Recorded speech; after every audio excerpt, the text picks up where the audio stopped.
Une horloge atomique, c'est un objet composite en fait. C'est composé de deux éléments principaux.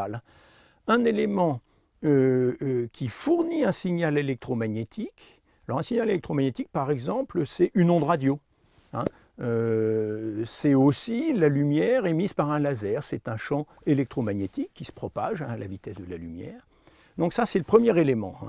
Et le deuxième élément, c'est une collection d'atomes, une assemblée d'atomes. Et pour faire une bonne horloge, il est bien préférable de refroidir ces atomes. Refroidir ces atomes, ça veut dire réduire leur vitesse. Et alors, on réduit les vitesses de façon considérable par laser entre le kilomètre par seconde, qui sont les vitesses des molécules là dans la pièce, à température ambiante. On passe du kilomètre par seconde au centimètre par seconde, voire quelques centaines de micromètres par seconde. Et ça réduit la température du gaz considérablement. Alors pourquoi c'est intéressant pour une horloge? Parce que si ces atomes sont très lents, on peut les observer longtemps. Et si on peut les observer longtemps, on peut faire des grandes mesures, des mesures de grande précision avec ces atomes. Et donc c'est pour ça que c'est important de refroidir les atomes dans une horloge. Alors ensuite, comment ça marche? Un atome est un système qui est décrit par la mécanique quantique. Il a des niveaux d'énergie, comme on dit, qui sont discrets, qui sont bien séparés les uns des autres. Il y a un niveau fondamental, où les électrons orbitent autour du noyau, et puis des niveaux excités, où on excite l'électron vers un niveau d'énergie plus important, et l'électron peut retomber dans le niveau fondamental. Donc ça, c'est la notion la plus importante, qui est que dans un atome, l'énergie de l'atome ne peut prendre que des valeurs discrètes. C'est la théorie de Bohr, etc., de la mécanique quantique développée au début du siècle dernier.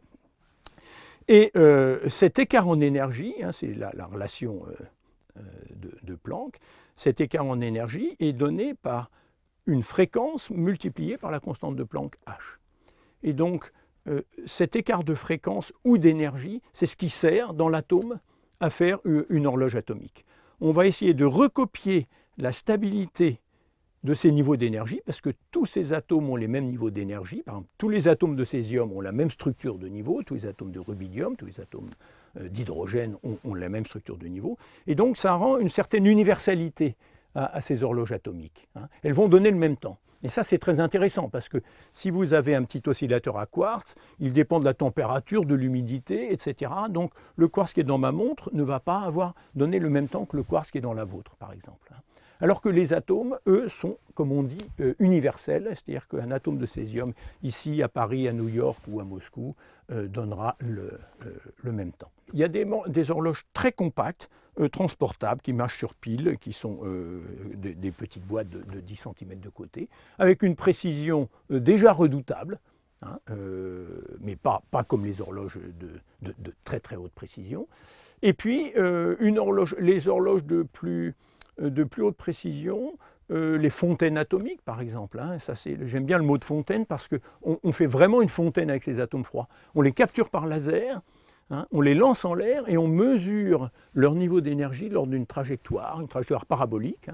Les atomes montent, font demi-tour sous l'effet de la gravité, redescendent et on détecte, on leur applique le champ électromagnétique dont j'ai parlé tout à l'heure. Et dans ce processus, on a un long temps de mesure parce que les atomes, si on lance les atomes à 50 cm au-dessus du dispositif, eh bien on a un temps de mesure qui approche la seconde, une demi-seconde. Donc on a un long temps d'interaction entre les atomes et le champ électromagnétique et ça fait des résonances très étroites et des très bonnes horloges.